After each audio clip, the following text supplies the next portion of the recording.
Gabriel Hartwell's scream was silent, but his agony echoed through the evergreen café.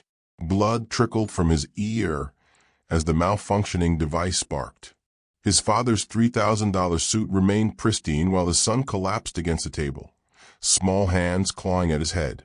The waitress moved like lightning, knees hitting floor, hands catching the convulsing child. "Get away from him." Her voice cut through Marcus Hartwell's shock. When her fingers moved in fluid sign language, the boy's terrified eyes locked onto hers. Understanding. Finally, desperately. "Who the hell?" "Dr. Grace Winters." She didn't look up from Gabriel, her hands steady while his father's trembled. "Northwestern University. The woman you buried 4 years ago for refusing to approve the device that's destroying your son's cochlea right now." Christmas lights glittered above them like silent witnesses. Gabriel's small fingers gripped Grace's wrist, trusting a stranger because his father had never learned to truly speak to him.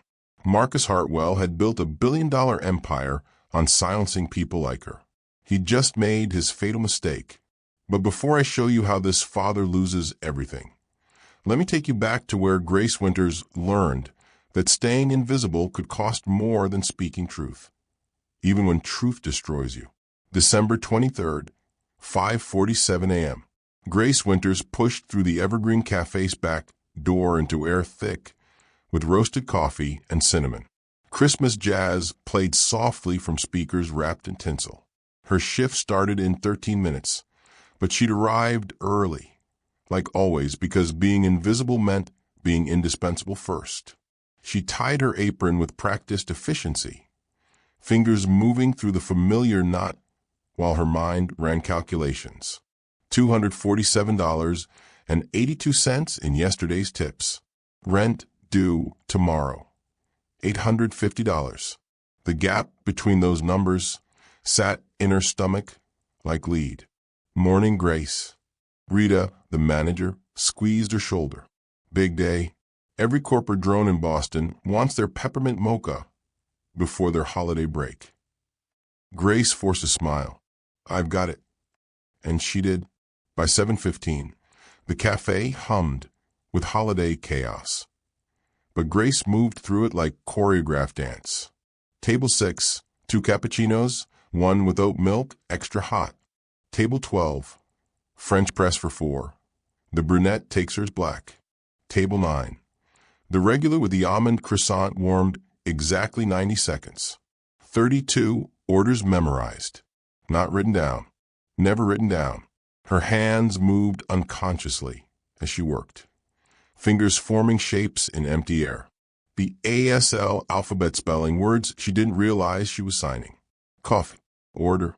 Time. Gabriel. She caught herself, tucked her hands against her apron. For years of hiding, and her body still betrayed her. "Excuse me, sweetheart." An elderly woman at table 4 waved her over, voice crackling. "My grandson got hearing aids for Christmas, but they whistle something awful. You know anything about that?" Grace's pulse quickened. Dangerous territory. Could be feedback from improper fitting, she said carefully. "The dome seal needs to be." She stopped, watching the woman's eyes widen with interest. "I mean, that's what I've heard. He should see his audiologist for adjustment." "How do you know so much about?" "Can I get your refill?" Grace pivoted smoothly, coffee pot already tilted.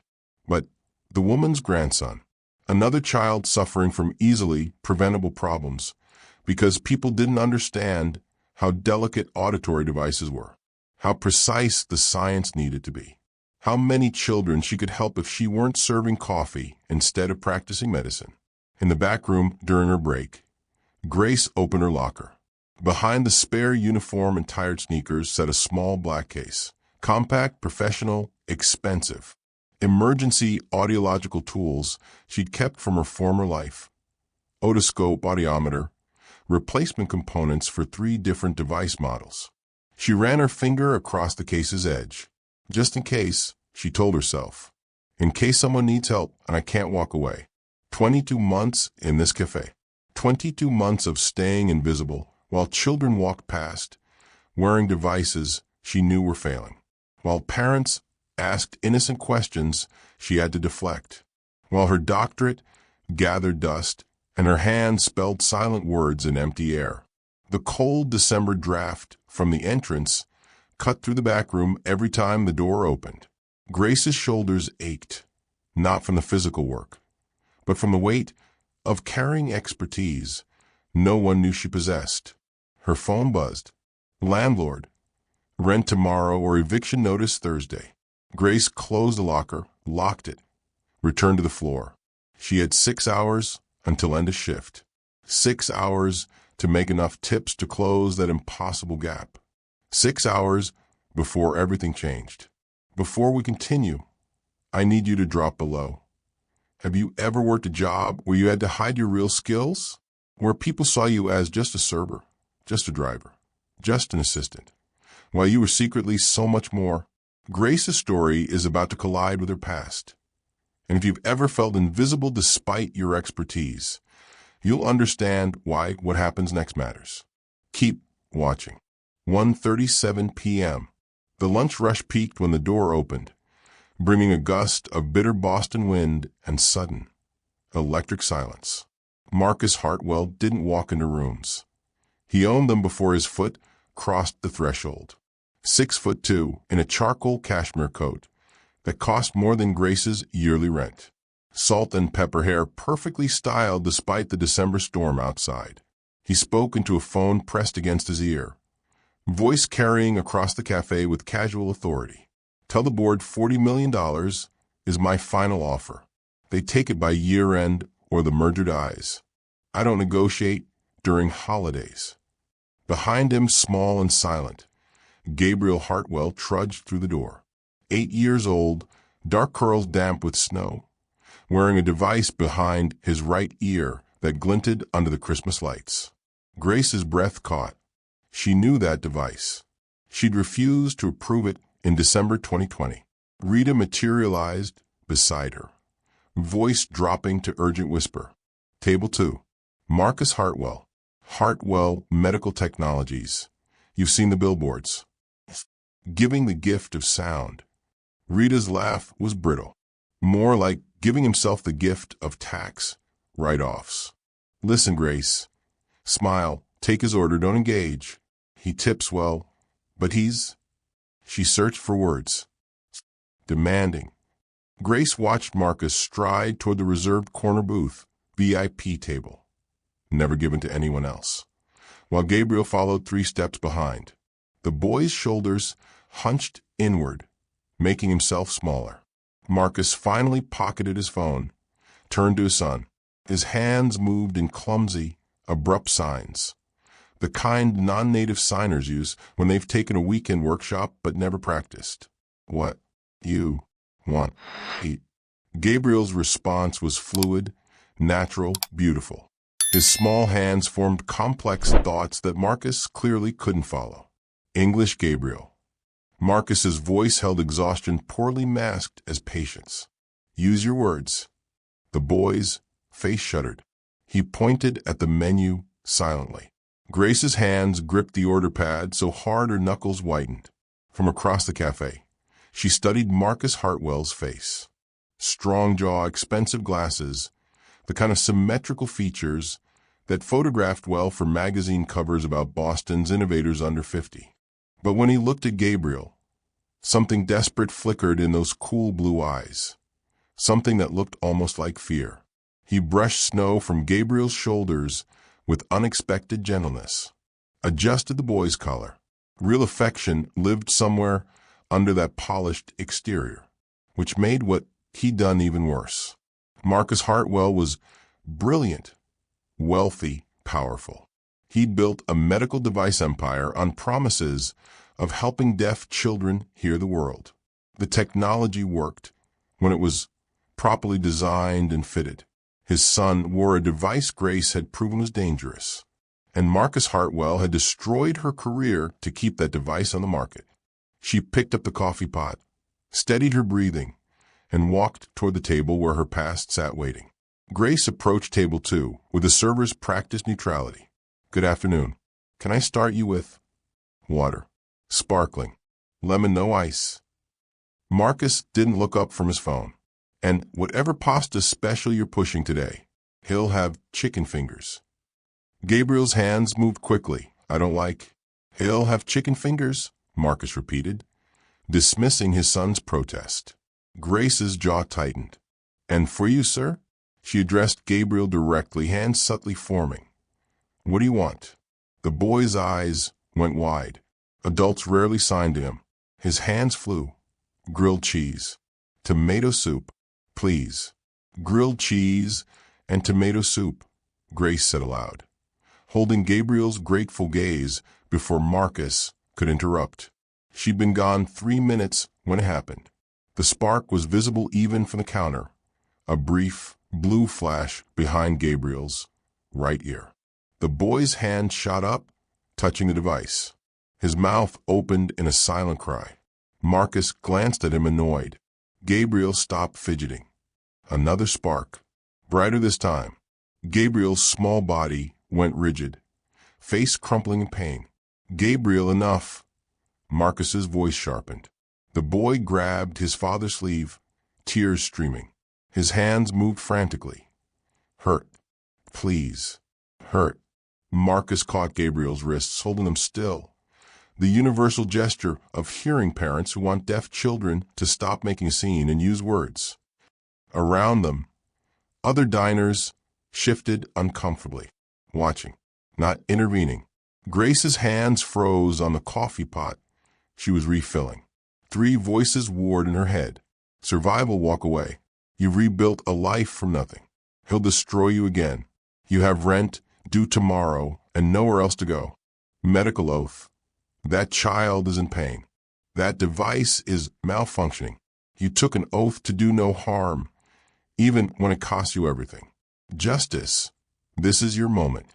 The man who silenced you is about to need you. Make him beg. Gabriel convulsed, a small, terrified sound escaping his throat. The coffee pot trembled in Grace's hand. Her feet moved before her brain gave permission. The cafe noise seemed to fade as she crossed the floor. Christmas music, tinny and distant. Her pulse hammering in her ears. The rubber soles of her worn shoes squeaking against tile. She stopped at their table. Excuse me, I can help. Marcus barely glanced up. We're fine, just a tantrum. That's not a tantrum. Grace's voice came out steady, clinical. His cochlear implant is misfiring. I can see the electrical discharge from here. What? Marcus blinked, truly looking at her for the first time. You can see. How would a waitress know about? Gabriel whimpered again, both hands clawing at his ear now. Grace didn't wait for permission. She dropped to one knee beside Gabriel's chair, her hands moving in fluid ASL. I'm going to help you. Do you trust me? The boy's tear-filled eyes met hers. He nodded desperately. Grace's fingers were gentle as she examined the device's external component. Incorrectly fitted. Corroded contact points. The processing unit overheating. Every warning she'd documented for years ago, manifesting in real time on a suffering child. What the hell do you think you're? Marcus started. Be quiet. Grace didn't look at him, her hands continuing to sign to Gabriel. Stay very still. I'm going to turn it off so it stops hurting. You can't just touch medical equipment. You're right. I can't. Grace's eyes snapped up to meet Marcus's. But a trained pediatric audiologist can. And that device is causing cochlear trauma that could result in permanent hearing loss if not addressed in the next 3 minutes. The cafe had gone completely silent. Every customer, every server, watching. Marcus's face cycled through confusion to recognition to impossible hope. You're A. How do you know sign language? How do you? Rita appeared, phone in hand. Grace, I don't know what's happening. But should I call 911? No. Grace's hands worked with precision, carefully disconnecting the external processor. Gabriel's body immediately relaxed, the pain vanishing. He sagged against the booth, sobbing with relief. She cradled his face gently, signing. Better? He nodded, then launched himself forward, small arms wrapping around her neck. Grace held him, feeling his rapid heartbeat slow. When she looked up, Marcus Hartwell was staring at her like she'd appeared out of thin air, like she was impossible, like she was everything he needed and everything he feared. "That device is defective," Grace said quietly. "It's misfit, and the internal processor is failing. Gabriel needs immediate medical assessment and a replacement."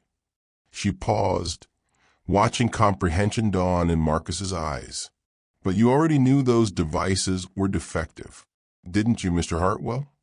He was about to learn that the waitress he'd just insulted held the power to save or destroy him. "Come with me, Gabriel." Grace stood, offering her hand. The boy took it immediately, trust absolute.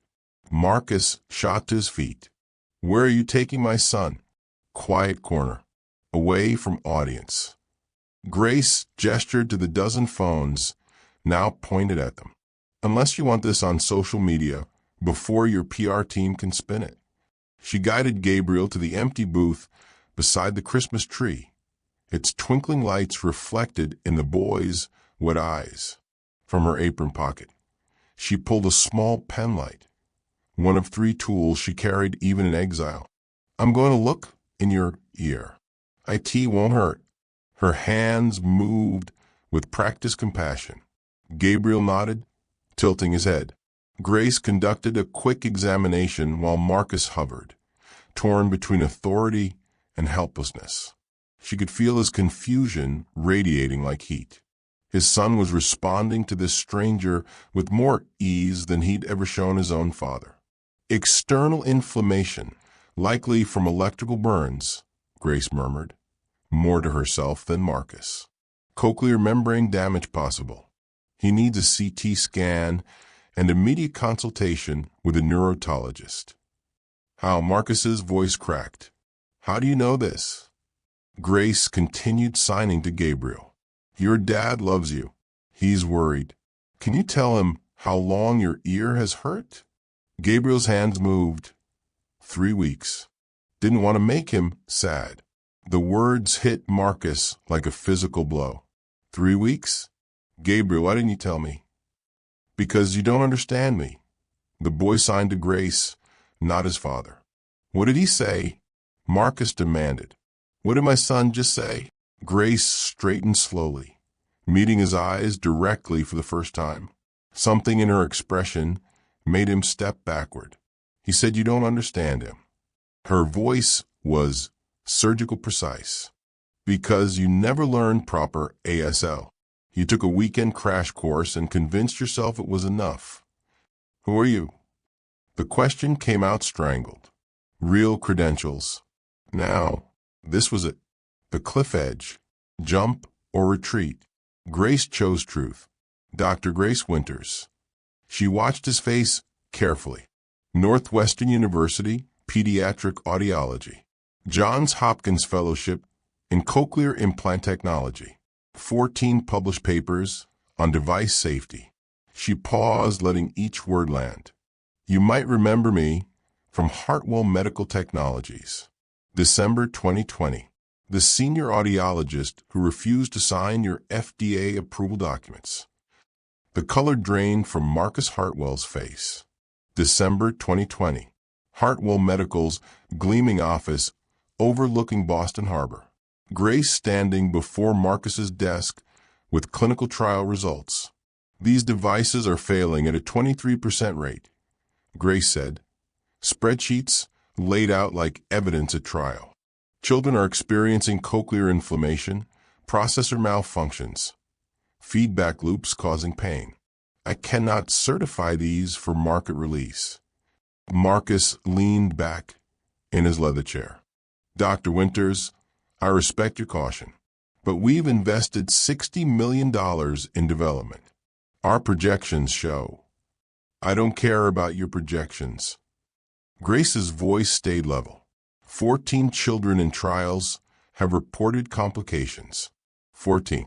I've documented everything. This needs redesign before FDA submission. His expression shifted. Warmth replaced by ice. You're new to medical device industry. There's always risk. Acceptable margins of. There is no acceptable margin when we're talking about children's neurology. Dr. Winters. He stood 6'2" of controlled threat. You're young, idealistic, admirable. But if you don't sign those documents, you're choosing to end your career. Then I choose my career ending. The lawsuits came within a week. Breach of contract, theft of proprietary information, professional defamation. His legal team buried her under paper and accusations. Her medical license suspended pending investigation. Her reputation destroyed. Hospital offers rescinded. Colleagues who wouldn't return calls. Grace Winters, rising star in pediatric audiology, became unemployable. She became invisible. Back to the present. Marcus swayed slightly, gripping the booth for balance. You. It was you. Rita stood frozen 6 feet away. Coffee pot forgotten. Customers leaned forward, sensing drama. The devices went to market anyway, Grace continued, her voice carrying across the silent cafe. How many children, Mr. Hartwell? How many Gabriels are walking around with failing implants because you silenced the only person who tried to stop you? Gabriel's small hand found hers, squeezing tight. Marcus looked at his son, at the removed device on the table, at Grace. You've been here, he whispered. For how long? 22 months. Grace's smile held no warmth. Serving coffee, memorizing orders, staying invisible, watching your employees celebrate your Humanitarian of the Year nomination while I counted tips to make rent. I didn't know. You didn't look. None of you look at us. We're invisible. She squeezed Gabriel's hand, then released it. I'll email you 3 neurotologists who can assess Gabriel properly. Your assistant can schedule it. She turned to leave. Wait. Marcus's voice cracked. Why did you help him? After everything I did to you? Grace looked back over her shoulder. Because he's 8 years old and in pain. And unlike you, Mr. Hartwell, I still remember what medical ethics actually mean. She walked back toward the counter, where Rita stood slack-jawed. The cafe erupted in whispered chaos. Grace just made a choice that changes everything.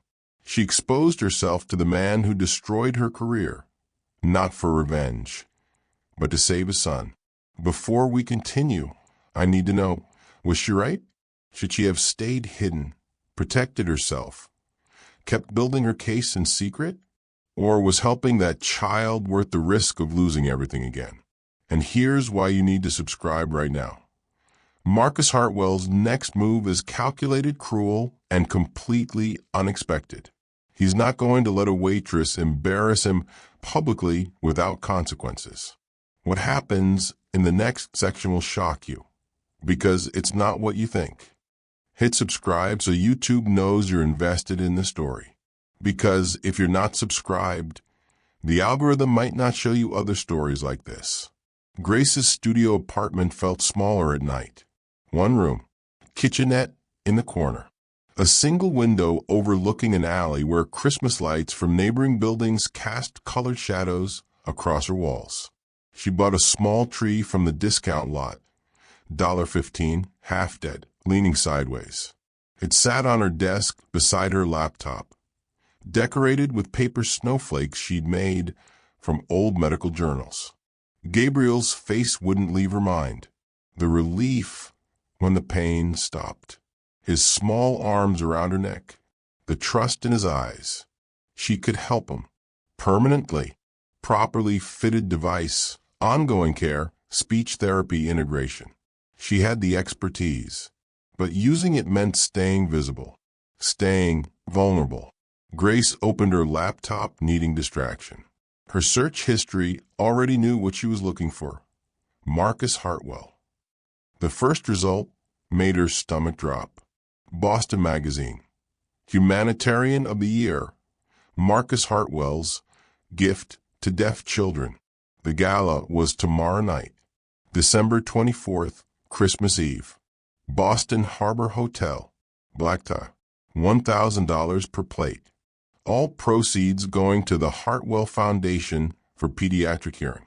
Grace read the article twice, nausea-building.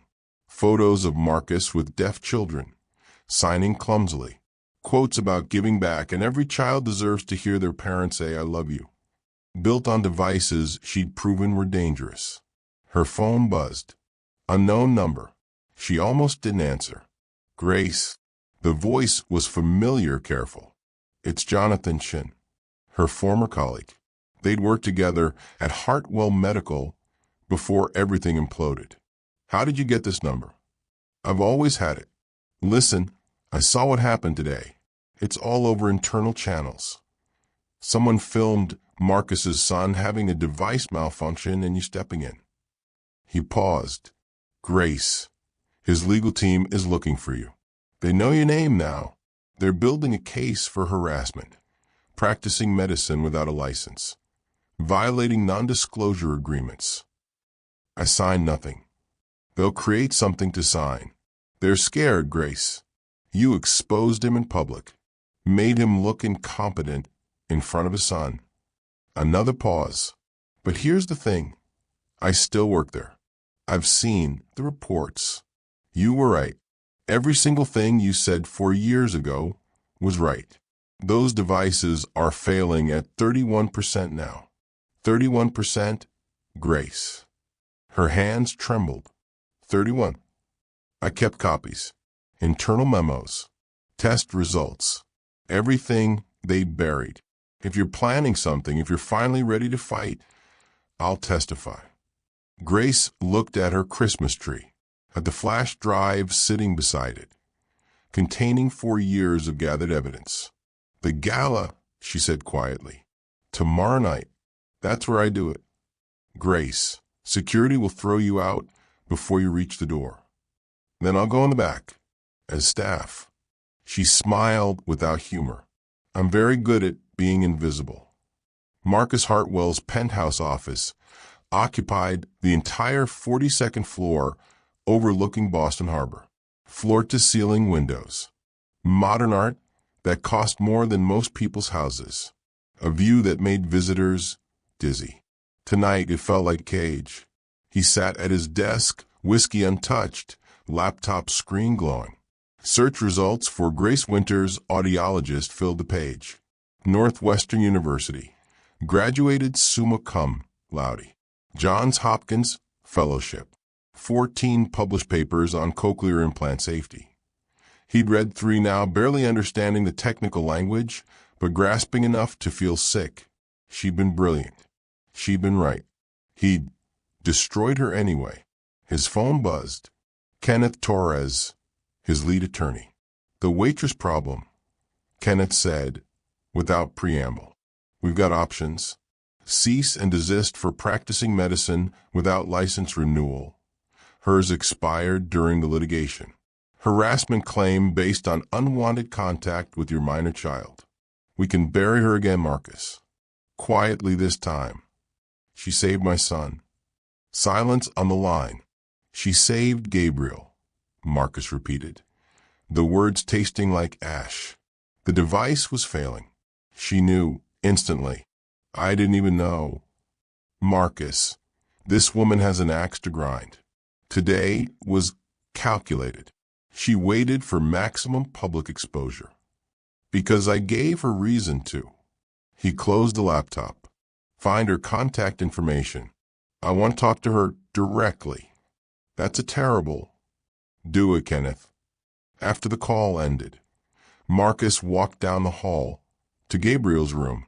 His son slept fitfully, the bandage behind his ear where the device had been.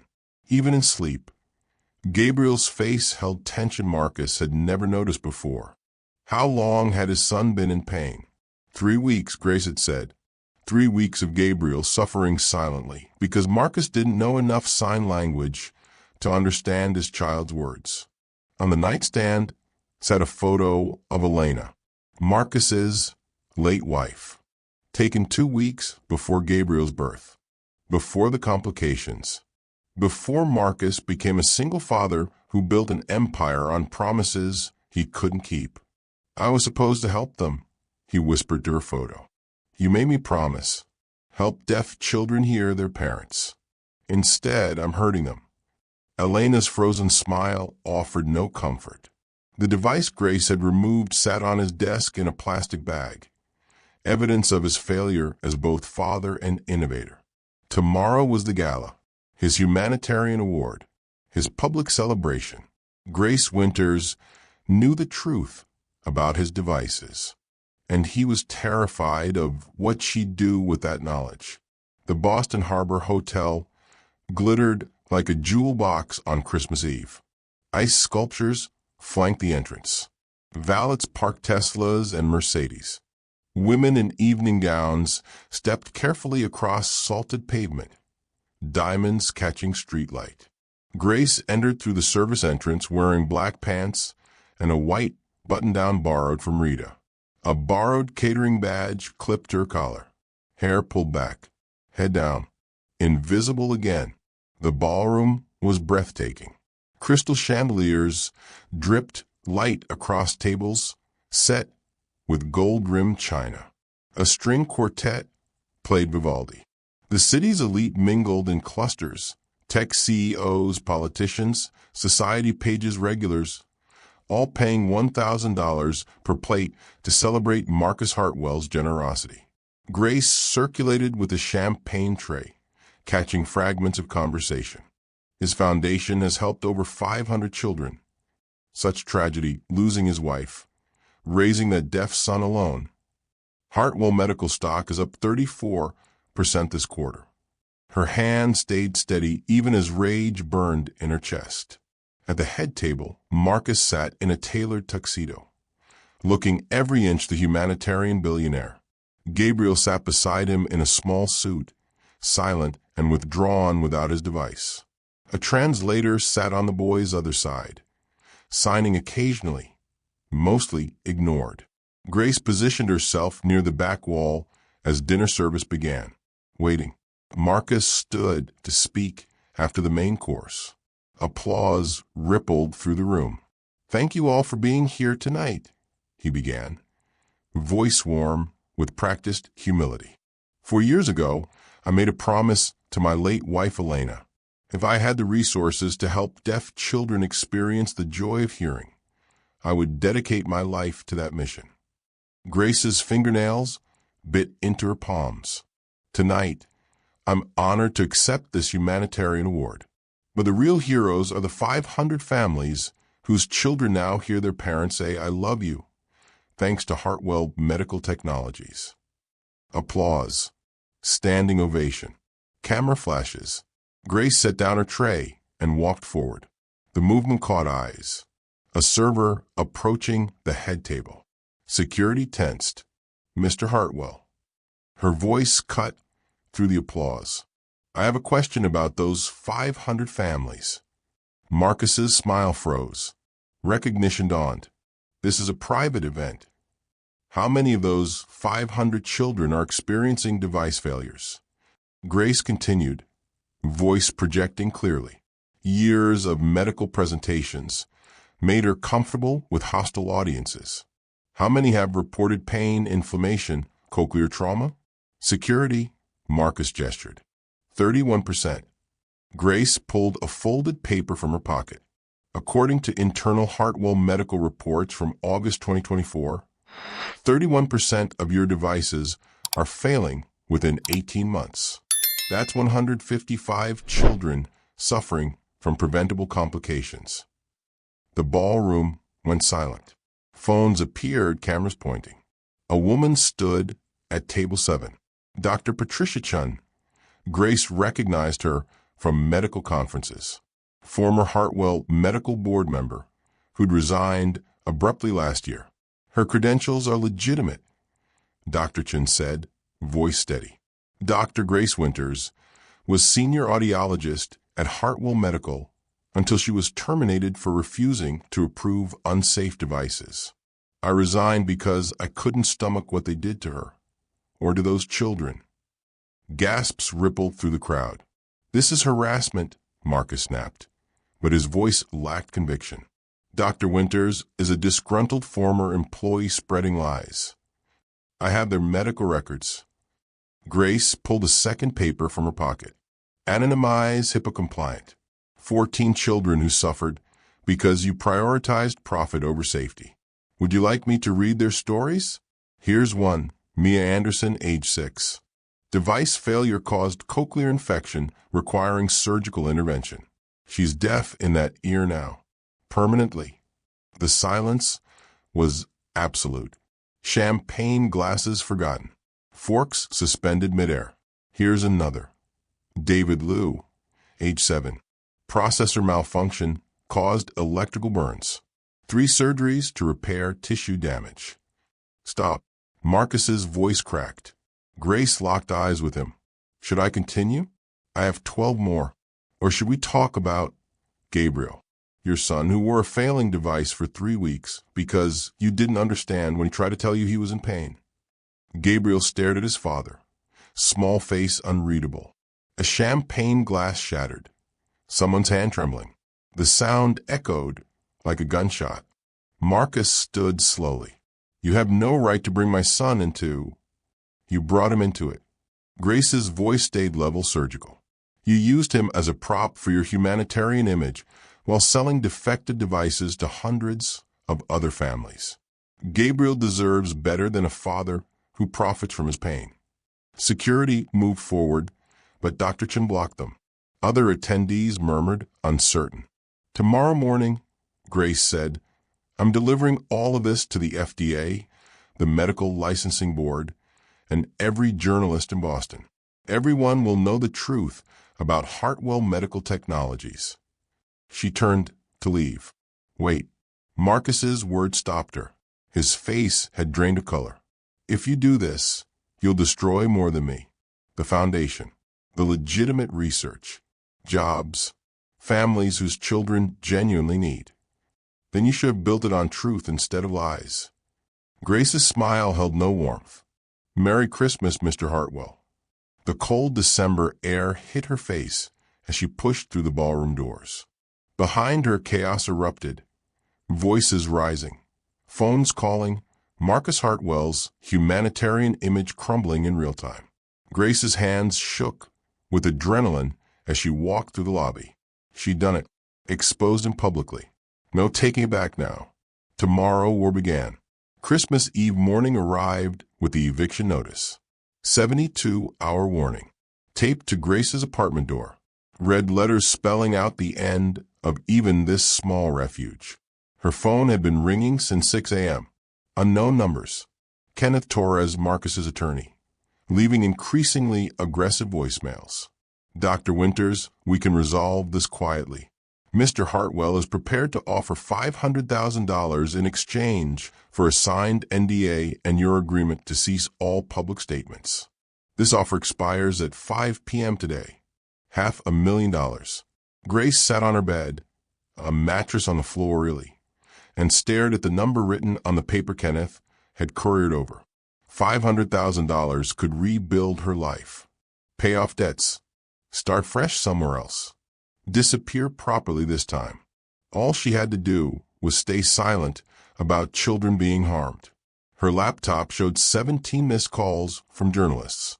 Her carefully planned press conference, scheduled for 2 p.m. at the downtown Marriott, confirmed with 3 major news outlets, had been blocked by emergency injunction filed at 7 a.m.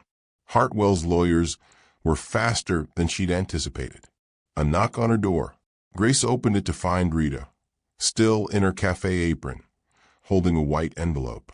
The staff took up a collection, Rita said softly. Everyone heard what you did at the gala. It's all over social media. We wanted to help. Inside the envelope, $1,847 in cash and checks. Tips saved from Christmas week. Money the cafe's staff desperately needed themselves. Rita, I can't. Yes, you can. You helped that little boy when you could have stayed invisible. Let us help you. After Rita left, Grace cried. Not elegant tears, ugly, heaving sobs. For years of holding everything together, and a cafe staff's kindness broke her.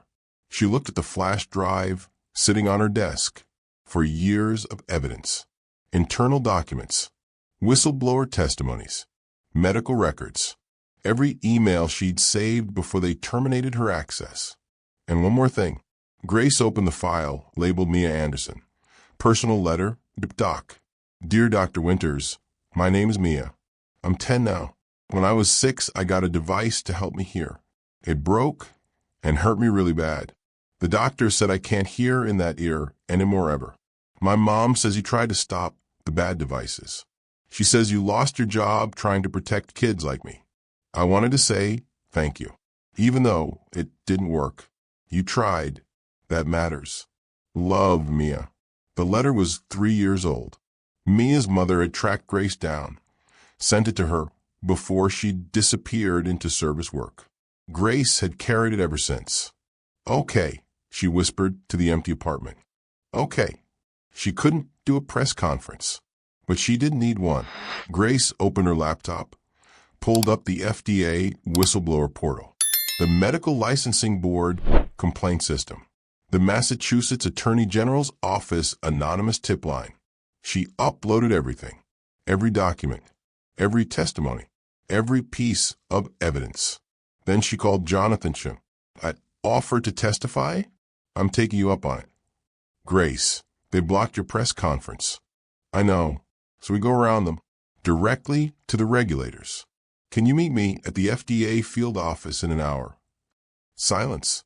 Then I'll lose my job. I know, I'll be there. Grace just made her choice. No settlement. No silence. She's going after Hartwell with everything she has, even though his lawyers have already outmaneuvered her press conference. Here's what I need from you. Do you think she'll win through evidence, moral appeal, or something unexpected? Drop your prediction below, because what happens in the next 10 minutes contains 3 revelations that will reframe this entire story. You think Marcus Hartwell is the villain? You think you understand what's happening? You're wrong. Support our channel and hit subscribe right now. The algorithm is watching. Grace stood on Marcus Hartwell's doorstep at 4:47 p.m. on Christmas Eve. Heart-hammering. The brownstone in Beacon Hill looked like something from a Christmas card. Wreaths on the door, candles in windows, snow dusting the steps. She'd spent 6 hours at the FDA field office. Uploaded everything. Jonathan chin beside her, throwing away his career to corroborate her testimony. The investigators' faces had grown grimmer with each document. But before the legal machinery ground forward, Grace had one more stop. She rang the doorbell. Gabriel answered, face lighting up when he recognized her. His hands flew. You came back. Grace knelt, pulling a small wrapped box from her bag. Merry Christmas. This is for you. The boy tore into the wrapping, revealing a properly fitted hearing device. Top of the line, European manufacturer. The kind Hartwell Medical claimed to produce but never quite managed. What the hell are you doing at my house? Marcus appeared behind Gabriel, still in dress shirt and slacks from damage control meetings. Grace stood, meeting his eyes, delivering a Christmas gift to a patient. Gabriel is not your patient. He should be. Grace stepped into the foyer uninvited. Gabriel was already examining the device with wonder. Let me introduce myself properly, Mr. Hartwell. Dr. Grace Winters, pediatric audiologist, Northwestern University, doctorate with highest honors, Johns Hopkins Fellowship in cochlear implant technology, 14 published papers, 3 medical innovations patents, former senior audiologist at your company until I refused to let you harm children. She moved closer, voice dropping. I'm the woman you buried under lawsuits, the woman you erased from the industry, the woman who spent 4 years serving coffee and memorizing orders while my expertise gathered dust. Her smile was sharp. And I'm the woman who just spent 6 hours giving federal investigators every piece of evidence proving your company knowingly sold defective devices. including your own son. Marcus's face cycled through emotions too quickly to track. Grace knelt again, helping Gabriel fit the new device. Her hands were gentle, professional. The boy's eyes went wide as sound returned, clearer, painless, properly calibrated. How does it feel? Grace signed. Gabriel's smile could have lit the room. Perfect. You used to care about moments like this. Grace's voice softened unexpectedly. She reached into her bag, pulling out a photograph. Sarah showed me this. 8 years ago, you and Elena at a fundraiser for deaf education, before Hartwell Medical, when you were still a researcher who believed in putting patients first. Marcus stared at the photo. Younger him. Elena, beside him, pregnant with Gabriel. Genuine joy on both faces. Sarah was my sister, Grace said quietly. She married your college roommate, David. They're both gone now, car accident 2 years ago. But before she died, she told me about the Marcus Hartwell she knew. The one who wanted to change deaf children's lives because his own son would be deaf. The one Elena made promise to use his resources for good. Marcus's hands trembled. Sarah was your sister? She told me you were one of the good ones, that you'd never let profit corrupt your mission. Grace's voice hardened. She was wrong. I know about the board. Grace pulled out her phone, showing him emails. Your internal communications. The board members who threatened to destroy you if you didn't approve devices ahead of schedule. Richard Thornton, Jennifer Walsh, Michael Chin. They pushed you to market before safety testing was complete. They threatened to expose financial irregularities, tank your stock, ruin you. Marcus's face went gray. You were being blackmailed into approving dangerous devices. So yes, you're a victim too. Grace's expression didn't soften. But you're also a perpetrator. Because when I gave you a way out, when I documented the failures and offered to help redesign, you chose to destroy me instead of fighting them. They would have taken everything. They took your soul instead. Grace's voice cracked. You betrayed Elena's dying wish. You let children be harmed.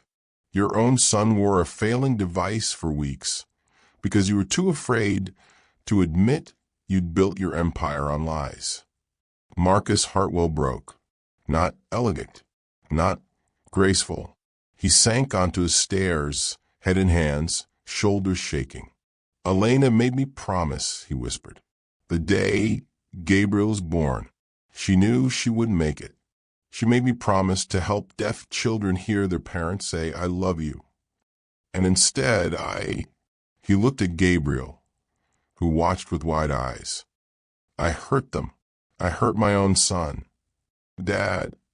Gabriel's voice was rough from disuse, but clear. Dad, I love you. The words Marcus had built an empire around, from his son who'd been in pain for weeks. I'm sorry, Marcus said to Grace, to Gabriel, to the air. God, I'm so sorry. To the families. To you. To everyone. An apology doesn't fix anything, I know. But no, Grace said firmly. It doesn't. Those children deserve justice. Gabriel deserves better. Apologies are just words, Mr. Hartwell. It's actions that matter now. Tell me what to do, he said hoarsely. Please, tell me how to make this right. 3 weeks later, the news coverage was inescapable. Boston Globe. Hartwell Medical faces federal investigation after whistleblower exposes defective devices. Wall Street Journal. Billionaire CEO steps down amid safety scandal. $200 million settlement fund established. NPR. Pediatric audiologist vindicated after 4-year battle against medical device company. Grace watched the coverage from her new office at Boston Children's Hospital, Department of Pediatric Audiology. Her name on the door, Dr. Grace Winters, department head. 3 hospitals had offer positions. She'd chosen the one that served the most underserved children. Her medical license restored. Her reputation rebuilt. The settlement from Hartwell Medical's insurance company meant she'd never struggle to pay rent again. But the best part was the clinic schedule, full of names. Children who needed help, including 14 names she'd carried in her heart for 4 years. Dr. Winters? Her assistant knocked. Gabriel Hartwell is here for his follow-up. The boy bounced into her office, signing enthusiastically. My device works perfect. No pain. I can hear everything. Marcus followed more slowly. He'd aged in 3 weeks. New lines around his eyes, gray at his temples that hadn't been visible before. He'd stepped down as CEO, cooperated fully with federal investigators, testified against the board members who'd blackmailed him. Criminal charges were pending, financial penalties mounting. His humanitarian award rescinded. How's he doing?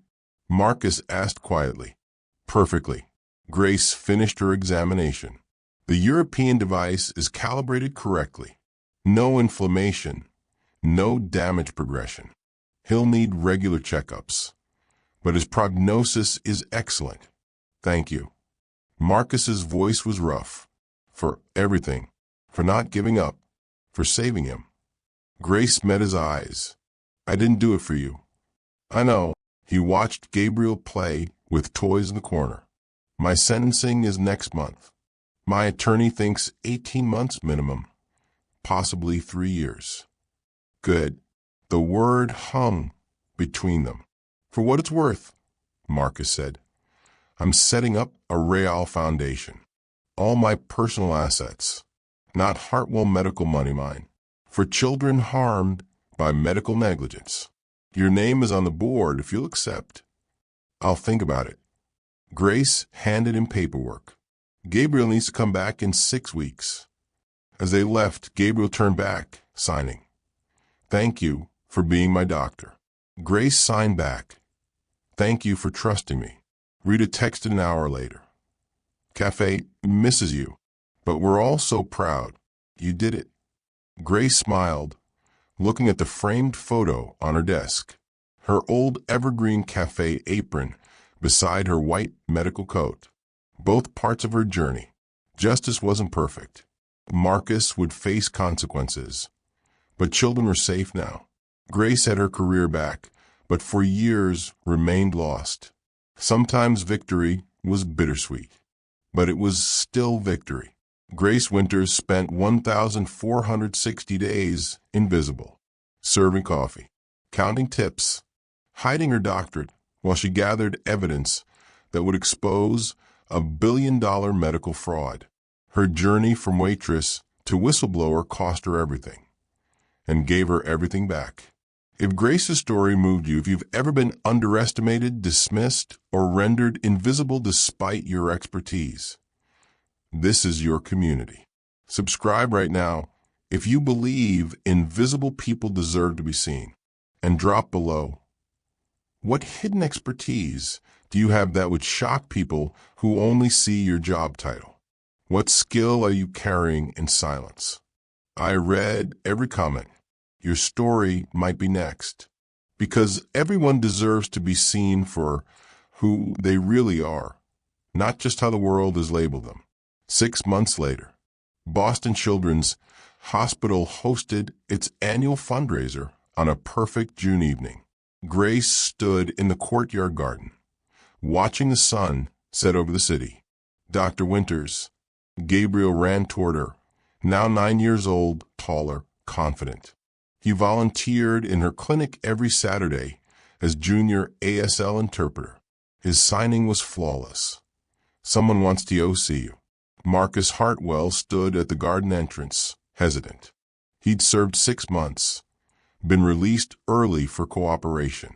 Now he worked with a nonprofit providing free hearing devices to underserved communities. Actual good work, no cameras, no awards. Gabriel ran to him, signing. Merry Christmas, Dad. A call back to the day everything changed. Marcus's response was fluent now. Merry Christmas, son. I love you. Grace and Marcus exchanged a nod across the garden.